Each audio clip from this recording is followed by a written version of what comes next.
Up next on UBC, brought to you by... Keep the lights on. Use Airtel Money to pay for all your Yaka bills conveniently. Open the My Airtel app to buy Yaka units. Airtel Money. Simple, secure, borderless.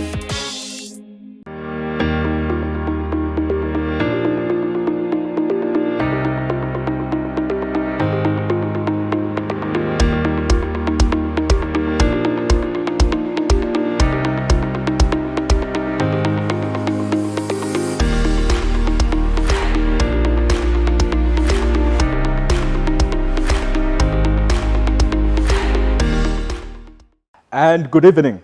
A very warm welcome to the best of the good life. I'm Drago. This is Chilling. What an incredible show we have prepared for you. On the show, I have an incredible lady. She goes by the names AWEKO Faith. AWEKO Faith is what we call a Westpreneur. I asked her before even we came here that, is that even a thing? We're yet to find out.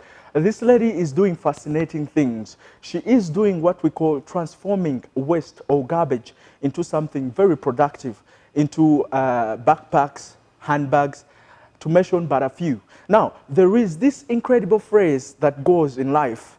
When life throws to you lemons, pick it and then make lemonade out of it. You know, it's a proverbial phrase that is used by people who want to be uplifted, you know, to have a much more positive attitude towards work or when you're facing a bit of a challenge. So with no further ado, allow me to introduce to you the CEO herself of Reform Africa.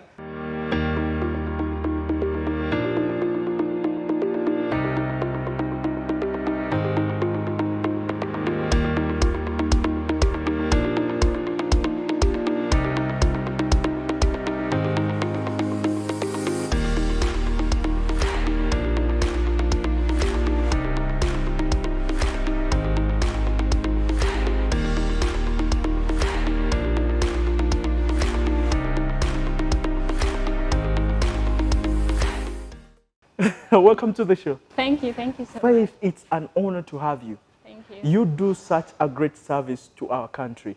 Thank you. So, tell me, I told you before the cameras rolled that I have a question to shoot at you and I want to see your reaction. How even dared you even get the guts as a girl? Don't you ever get embarrassed? I mean, people seeing you picking up garbage and, you know, taking it for transformation? I've been asked that question many times, but I've experienced that mostly from actually the waste collectors, because initially we just started to collect waste by ourselves because we were doing research. Yeah. But when we started to work on the project, we buy waste from the landfill. So when you go to the landfill, like in Chitezi, on Gayaza Road, and you're buying waste either from the women or from the men, they ask you like, okay, like how come you are working in waste? Yeah. Like how come you're working in garbage, in trash, and you're also a young girl? So that is the question that mostly people ask me. Okay, so who is a wastepreneur, and is that a real thing? Of course. So a wastepreneur, I like to call myself a wastepreneur because I deal in recycling. Yeah. Yes, not only plastic, but recycling all kinds of waste. Yes.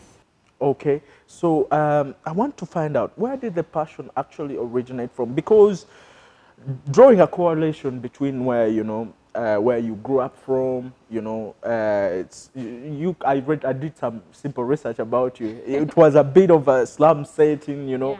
Yeah. How did that shape up this person we're seeing now?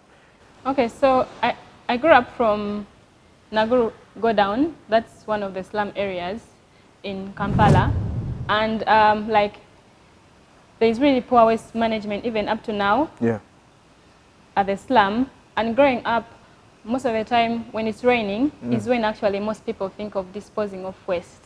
And the reason is because like the waste management services, like the KCCA truck, doesn't really get to reach in every home in the slum areas. So most times they tell people to bring the waste at the marketplace or across the road. And yet, like, most people are staying deep in the slums.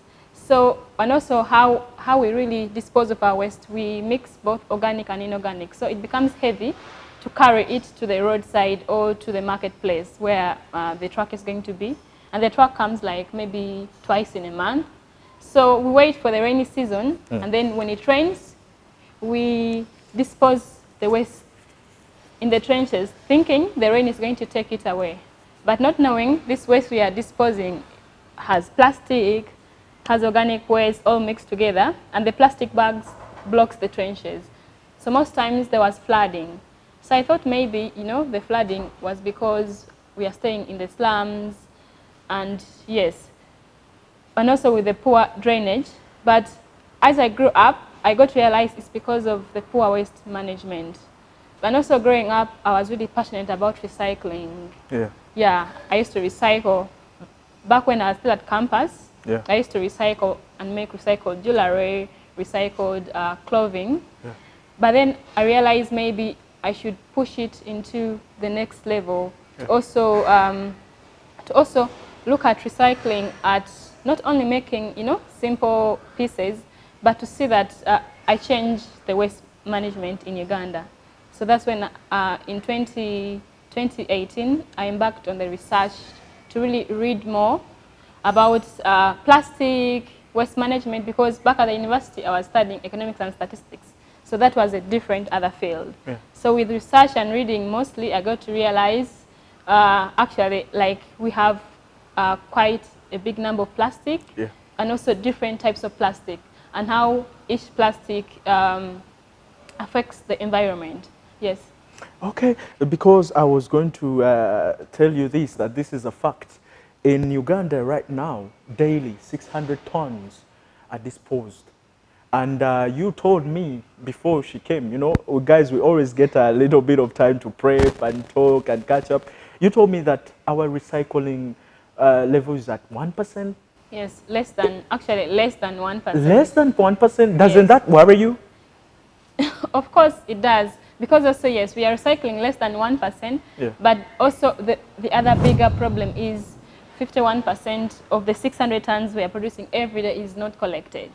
Yes, so this is the waste that is ending up in the trenches, in our drainage systems, on the streets, like in Kampala, really, if you go in the evening, there is really quite a big number of waste. And when it rains is when you really get to see all the waste that we've really been throwing out through the taxi, in our cars. And in the rural areas, it's really a worst case. Like plastic, people think, you know, they leave it to decompose, yet plastic takes more than 1,000 years to decompose. And also some places, even in Kampala, I see people are burning waste, which is causing toxic fumes Yeah. in the environment. Yeah. So yeah. Where I come from, this is very vivid. I've seen young boys and even some adults collecting bottles and taking them somewhere and getting money. When it's all done collectively, where do these bottles go? So Coca-Cola is doing a big job in Uganda here to collect plastic. So yes, so they pay a fee per kilo of plastic that those boys you talked about and also the women collect, but they're only dealing in the plastic bottles, which is a good initiative. Though maybe what would be done is by every food and beverage company that is using plastic to be able to do what Coca-Cola is doing. Like for instance, if Coca-Cola is producing 20 tons of plastic, I call it plastic because yeah, like they're producing plastic, 20 tons of plastic every day. If they're able to buy back that 20 tons of plastic every day, we would really have a cleaner city. Or if they aren't able to buy that plastic, I think also the government would come in place and have a tax. Like they would tax per bottle of plastic that they produce, and that tax can be taken back into companies like Reform Africa that are recycling plastic, or actually to also increase on the price of the plastic bottles, because those boys and the women are really getting little money. Yeah. So it doesn't make really sense for also other people to collect, but once it has a price, then you and me and everyone could really be able to collect plastic at their homes and sell it off. but you find you have to have like 30 to 40 bottles to get 300 shillings. And then reaching to the nearest recycling or collection center is also far. Yeah. So that's why people rather dispose the plastic. We have some good news to share. ABSA. ABSA Bank came up with this thing. You tell me more about this. You won around 200K plus some other additives? Yeah. Yes. So ABSA is having a campaign they are running. It's called Africanity. Because as Africans, we have our own problems, but we always look at the Western world to solve the problems we have in Africa, which we cause by ourselves. So Africanity is awarding people who are creating solutions for African problems. Yes. All right. Now, we are going to take a breather. Now, when we return, Miss Faith came with some of her merchandise. I know you guys are, you want to see some of her merchandise, so don't go anywhere. Stick with us. This is Chilling.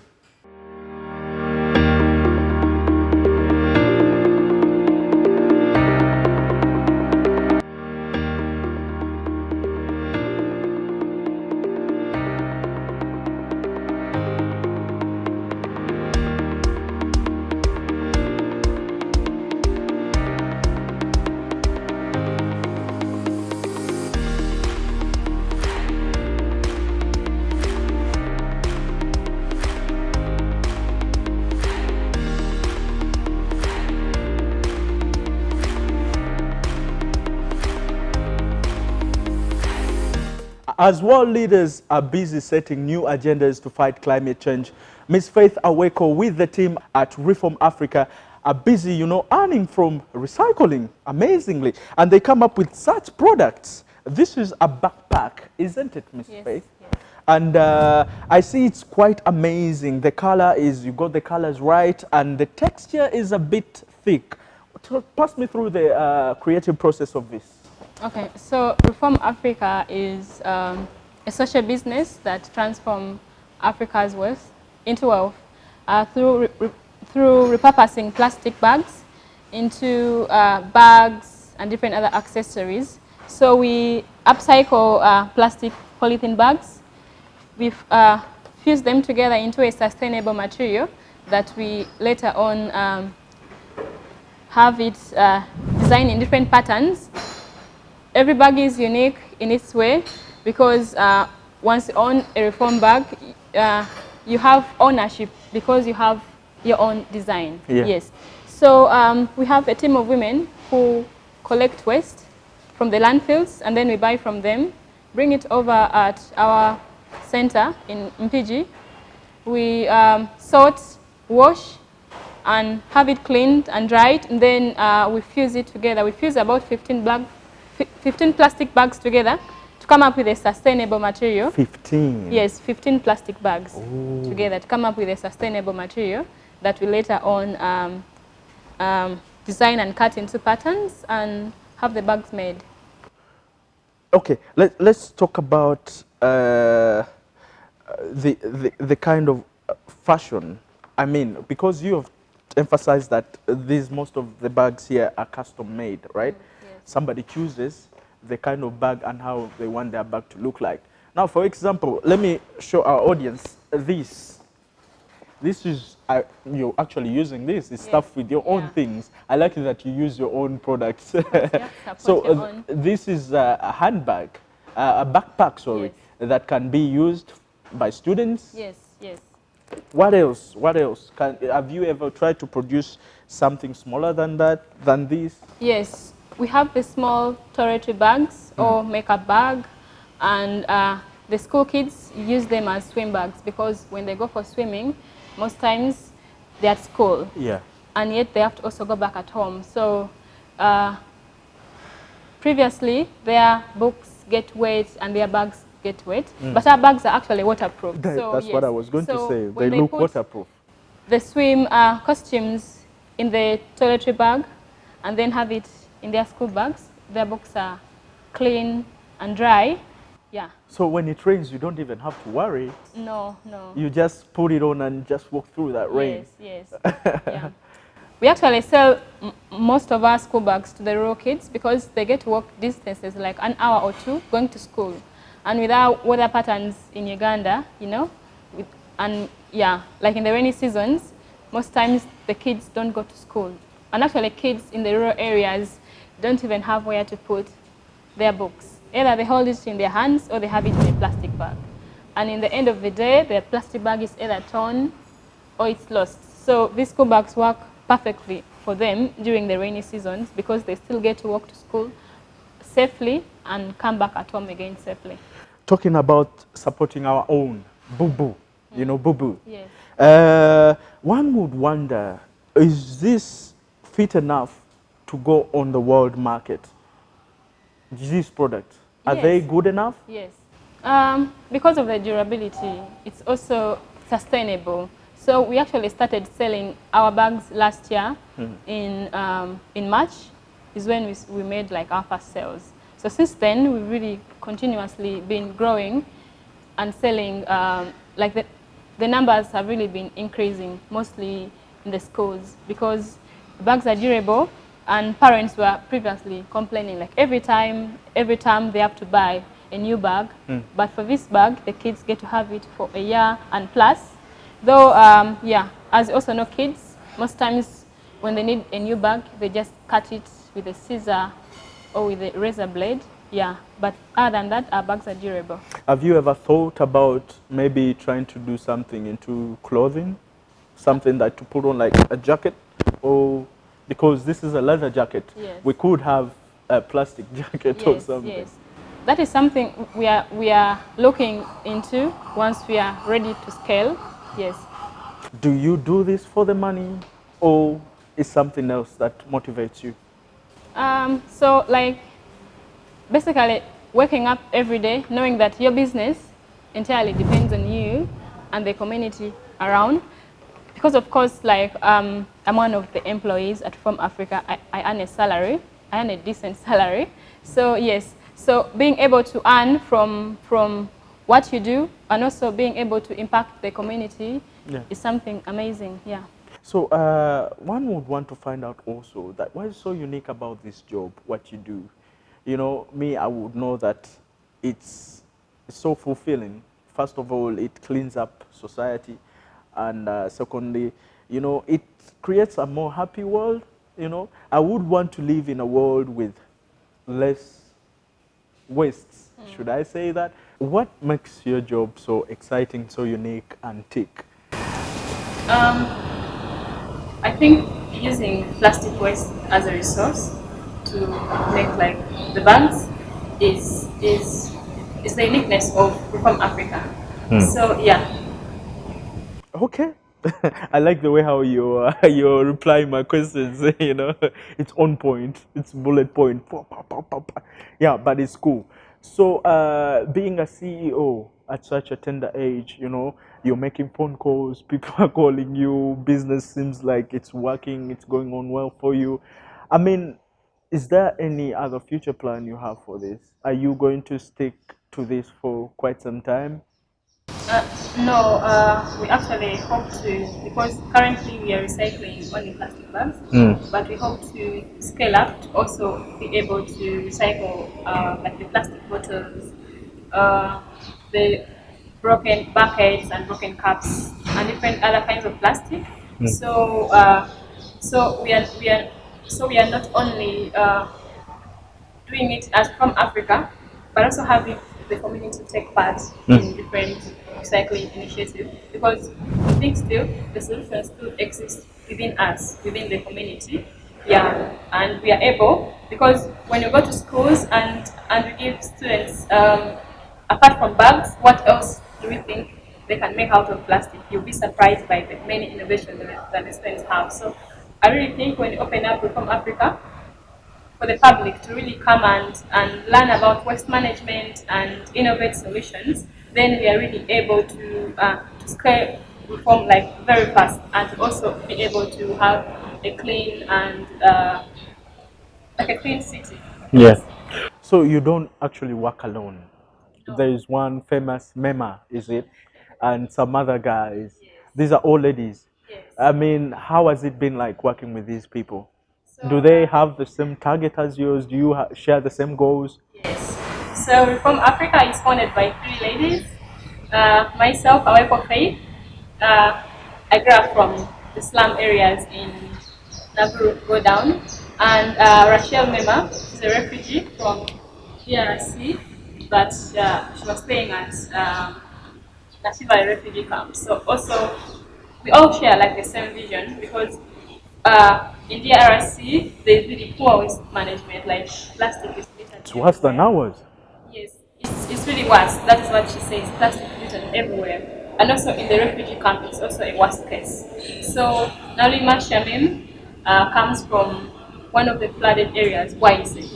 So we all had like the same vision and the same goals. So that's why we all came together. Yes. So, in case somebody watching this program is interested in purchasing one of these, this is a great bag, guys. And this could be used as a duffel bag. What else? Laptop bag. Laptop bag. If you like traveling, you can have all your, because also like when you're traveling, you also don't know when it's going to really rain. You have your camera, your phone, you can have your water bottle in there, and you can hide the mountain. Okay, so how can they get in touch and how much does perhaps this go for? So our Because I know you have a standard rate for foreigners and indigenous local people. yes, so our products ranges from 10,000 to 60,000. Affordable. The backpacks, these ones, 12 bags at 60,000. The school bags are 25,000, and also for the rural kids, we have them at 15,000. And sometimes we actually subsidize for them when people, we have some people who would subsidize for the school kids. We have like laptop bags at 40,000, shopping bags at 50,000, toiletry bags at 20,000 and 10,000, and even other small accessories.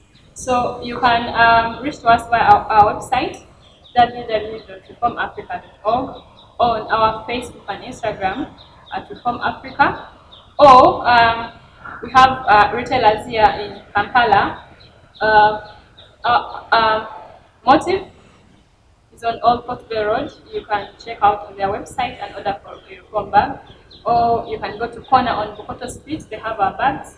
We have our bags at Arc Organics, and then we also have our bags at Design Hub with Design Duka.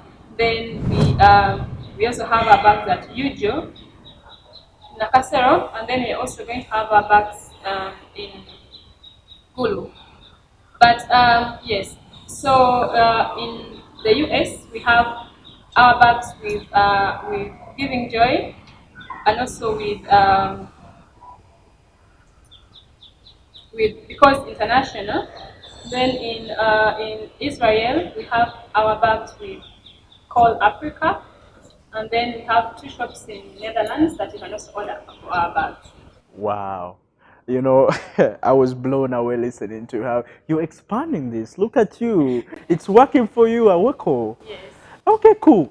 All right, now listen, it's such a great honor. I love that the fact that you've shared your story. And, you know, one thing that people don't understand, whenever somebody tells a story behind a certain product, they relate, you know. There's empathy involved in that. There is, you know, somebody falls in love with buying your product because Bambi, they had a story that was a bit touching. So you're a young girl and you're getting it, and I'm proud of you. So keep on doing your thing. Thank you for coming on the show. It was such an honor. Until next time, this has been Chilling. I'm Drago, and bye and have a good evening.